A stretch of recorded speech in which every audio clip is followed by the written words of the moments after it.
It's a big one, Chelsea versus Liverpool. Let's go.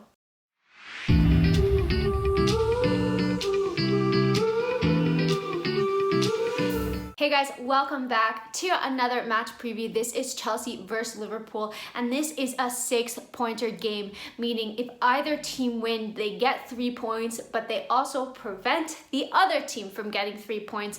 So it's massive for the top 4 race. I would say for the title race, but it seems that City are just so far ahead at this point, especially with their late winner against Arsenal. So let's see what happens, but it's definitely going to be a very crazy match in my opinion. Let's get into it. Taking a look at these two sides, Chelsea currently sit just 1 point ahead of Liverpool in second place, but Liverpool do have a game in hand. And looking at the past couple of results, Chelsea have just 2 wins and 3 draws in their last 5 games in the Premier League, and Liverpool have 3 wins, 1 draw and 1 loss recently against Leicester. So neither team has been so incredibly consistent. They're more or less at the same level, and City has just shot above.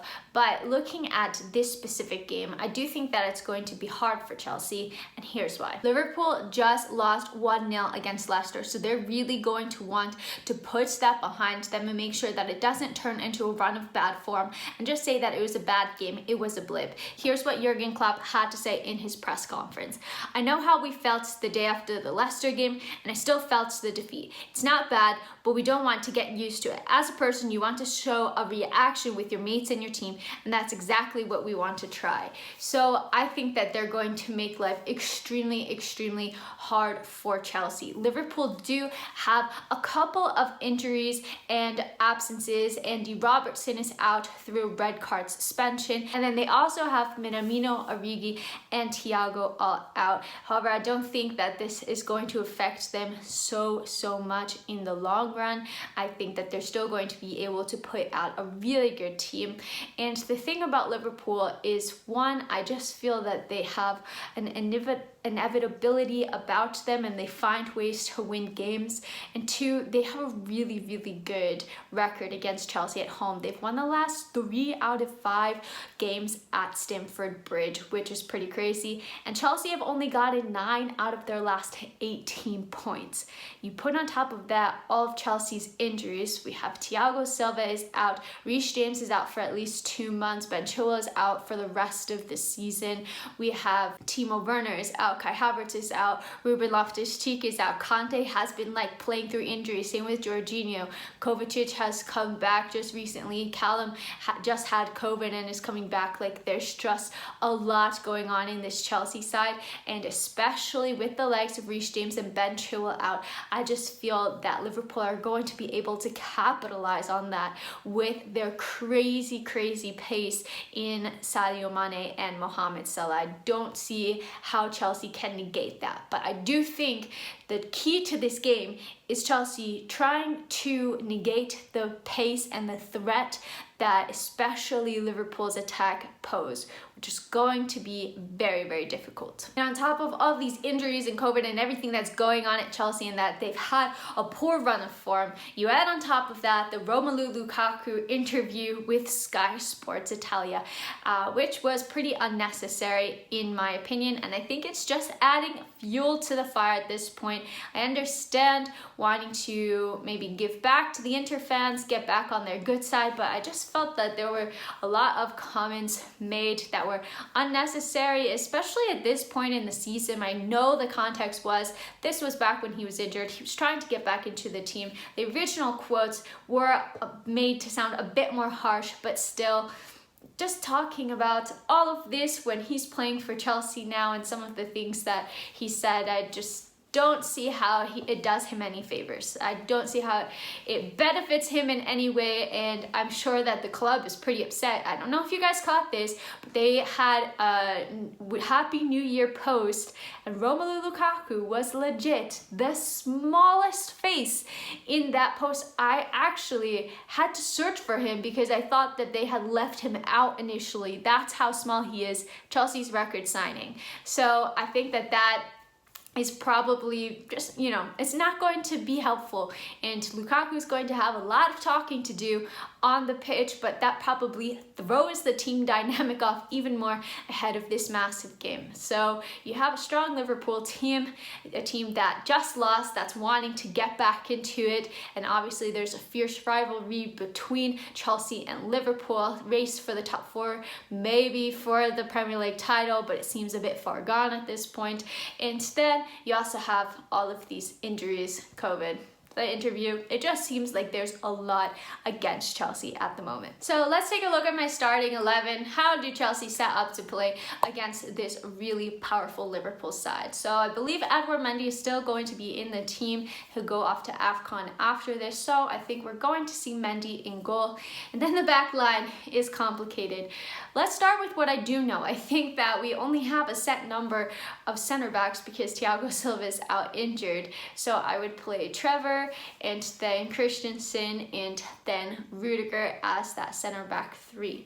You're looking at the wing backs. That's a difficult one, because do you play somebody who's going to get more forward and maybe give you a bit more in the attack like Pulisic or Callum, or do you stick with the more traditional wingbacks? And I put that in quotes because Aspie necessarily hasn't been a wingback in his career, but he's definitely been filling in that position, and Alonso as well. The thing with putting them in is that Liverpool's attack is just so fast and pacey, and I feel like they're going to be able to get by them. Aspie has a lot of defensive prowess, but he has slowed down a bit. But the thing I love about Aspie is that even if he has slowed down, you see him just giving 1,000% to try to stay up to speed. But this season, I feel like we have seen a bit of a drop off, as much as it pains me to say this. And with Alonso, I'm just worried about him defensively and not being so quick. I think Alonso against Salah, anybody against Salah is going to have a difficult matchup, but I just think that that could lead to the center backs being pulled out in order to cover, and I don't know, seems like a bit of a situation, but I don't really see it any other way. So I do think that we see Aspie and Alonso come in while Reece and Ben Chilwell are out injured, and I think it just highlights the need for Chelsea to bring in somebody. Perhaps we're going to recall Emerson from loan. I've seen a couple of targets here or there, so hopefully we can get somebody in January, because since Reece and Ben Chilwell are going to be out for quite a while, we really need that backup in the defense. Moving over to the midfield, I felt that Jorginho Kovacic pivot just got absolutely ran over in the Brighton game. Felt that it was pretty non-existent. So if N'Golo Kante is fit enough, and I really hope that he is fit enough,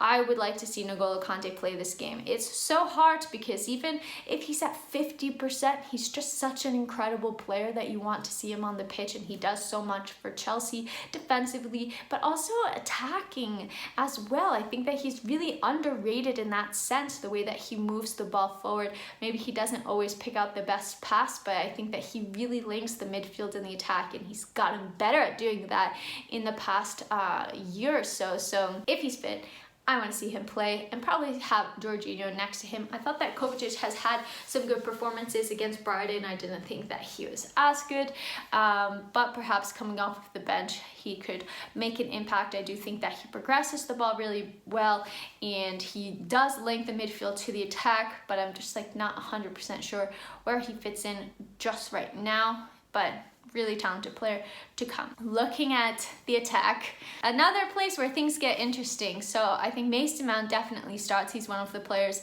that has been creating a lot and putting in 110%. And after all of those comments, I do think that Romelu Lukaku still starts. He scored in his last 2 games.